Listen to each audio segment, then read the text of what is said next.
En direct jusqu'à minuit, c'est Storytelling. Nous sommes avec François Durper. Merci d'être avec nous dans l'Open Zone. Vous êtes un historien spécialiste des États-Unis. Avant de revenir sur l'attaque de Buffalo qui a eu lieu samedi dernier, nous allons parler de vous un peu. Vous êtes agrégé d'histoire, ancien professeur au lycée en université, enfin vous l'êtes toujours même. Sur votre site, vous vous considérez comme historien du bonheur. Qu'est-ce que ça veut dire ? Ça veut dire qu'on a écrit un ouvrage, mais on est plus de 60 historiens, qui s'appelle l'histoire mondiale du bonheur, et on a travaillé en fait sur la notion de bonheur depuis la préhistoire jusqu'à, alors non seulement nos jours, mais jusqu'à même 2100, avec une dernière partie qui est consacrée à des anticipations de ce que pourront dire peut-être les philosophes du bonheur dans une centaine d'années. Donc voilà, c'est un ouvrage qu'on a publié il y a 2 ans, qui a eu le prix du meilleur essai France Télévisions 2020. Vous vous posez la question notamment, sommes-nous plus heureux aujourd'hui qu'à l'époque de l'Antiquité ou du Moyen-Âge ? Alors François Durper, le sommes-nous ? C'est peut-être alors ça dépend, et la question elle est à poser individuellement et elle est à poser collectivement. C'est vrai que on a du mal à pouvoir évaluer ça parce qu'on n'a pas évidemment les mêmes enquêtes d'opinion aujourd'hui et au Moyen-Âge ou à l'ère de la préhistoire. Mais en tout cas, le paléontologue qui a commencé l'ouvrage, il nous dit qu'effectivement, peut-être que l'homme et la femme qui vivaient il y a des millions d'années étaient moins astreints que nous à un certain nombre de contraintes. Le travail, par exemple, le chasseur-cueilleur, il passe que 3 heures, 4 heures de la journée à assurer sa subsistance. Et tout le reste, en gros, c'est du loisir. Alors qu'à partir du moment où il y a la révolution néolithique et l'agriculture, à partir de ce moment-là, on est astreint à des heures de travail beaucoup plus longues. Ça, c'est un seul exemple. Il y en a d'autres, hein. Mais en tout cas, c'est un sujet qui a peu été abordé par l'histoire. Les historiens se sont intéressés d'abord aux grandes batailles, aux grands événements. Après, j'allais dire aux structures matérielles de notre société, la manière dont on vit, dont on mange à travers les âges, la manière dont on s'habille.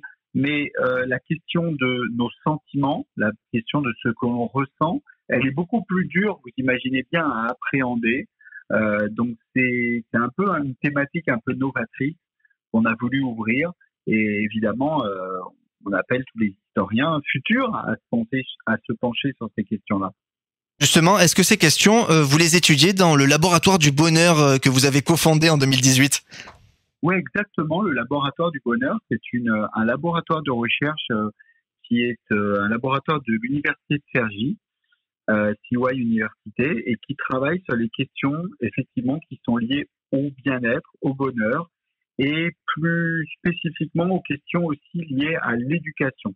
Donc comment est-ce qu'il est possible d'éduquer au bonheur ? Est-ce que à l'école il ne serait pas bien en fait d'apprendre au-delà du français, des mathématiques et des choses évidemment essentielles, mais également d'apprendre à vivre tout simplement et à être heureux dans la vie, à savoir s'orienter, se guider, surmonter les échecs, aimer, enfin plein de choses qu'on n'apprend pas à l'école et qui pourtant font le sel de la vie et les choses peut-être les plus fondamentales de notre vie. Finalement, on utilise moins souvent le théorème de Pythagore dans la vie courante que de devoir surmonter un échec ou de devoir être respectueux avec les gens, par exemple. Et ça, on l'apprend un peu moins à l'école. Alors ça évolue, hein. Maintenant on appelle ça, d'un mot un peu savant, on appelle ça les compétences psychosociales. Mais voilà, il faudrait que ça vienne peut-être un peu plus souvent. On a créé une semaine du bonheur à l'école, toute une semaine par an, hein. Et puis on a créé aussi un label pour les écoles, les collèges et les lycées qui mettent la question du bonheur, du bien-être dans leur projet d'établissement. Ça s'appelle les écoles du bonheur. Merci beaucoup. Voilà, c'était des très belles explications. On va parler, François Durper, de votre rôle de consultant. Vous êtes spécialiste des États-Unis. On vous voit souvent, notamment sur BFM TV. Justement, le pays de l'oncle Sam. Samedi dernier, un suprémaciste blanc a tué 10 personnes dans un supermarché à Buffalo avant de se rendre. L'organisation Gun Violence Archive décompte déjà cette année plus de 200 fusillades à nombreuses victimes aux États-Unis. François Durper, comment dans un pays aussi développé que les États-Unis peut-il y avoir autant d'attaques de ce genre ? Alors il y a deux problèmes dans ce que vous dites, et j'allais dire que ces deux problèmes qui sont là unis dans un même acte, c'est d'une part la question des armes à feu, des fusillades de masse. Alors j'allais dire que même la question des fusillades de masse est liée évidemment aux armes à feu, mais les armes à feu, c'est des dizaines de milliers de morts chaque année, hein, ne serait-ce que par accident, parce que quand il y a des armes à feu aussi répandues dans la société, pensez à tous les enfants qui prennent l'arme de leurs parents et sans faire exprès, qui se blessent ou plus gravement. Et puis les fusillades de masse, qui sont un problème aussi spécifique. Eh bien, depuis 2014, les 8 fusillades, il y a sur les 20 fusillades de masse les plus meurtrières de toute l'histoire des États-Unis, il y en a 8. Vous voyez, 8 sur 20, c'est depuis 2014. Ça veut dire que c'est un phénomène, on a l'impression de France, de quelque chose d'assez répétitif, mais c'est quelque chose au contraire qui s'aggrave, qui devient de plus en plus grave. Pourquoi? Parce que tout simplement maintenant ce sont des armes de guerre. Maintenant par exemple les fameuses AR-15, hein, là en question, le tueur de Buffalo, il a acheté tout simplement une arme qu'il a avec une perceuse qu'il a, si vous voulez, un petit peu, elle était bridée en fait cette arme, hein, liée aux lois d'État de l'État de New York, et il l'a débridée. Et en fait, l'arme qu'il avait entre les mains, c'est une arme qu'ont les soldats sur des théâtres de guerre, des guerres dont on connaît. Alors ça, c'est le premier problème, c'est la question des armes. Et puis le deuxième problème, c'est le problème du racisme. Et là, j'ai pas de meilleures nouvelles à vous annoncer d'ailleurs, parce que là aussi, ce problème, il augmente. On constate depuis 3 ans une augmentation de 55% des associations dites de suprémacistes blancs. On constate également depuis qu'est calculé, vous savez... François Durper, est-ce que selon vous, la France, les États-Unis plutôt, sont un pays qui est beaucoup plus raciste que la France? Alors, l'histoire des États-Unis, vous le savez, est différente de celle de la France. L'histoire de la France, c'est un pays qui est colonial, donc il y a une histoire différente, il y a un racisme qui est différent.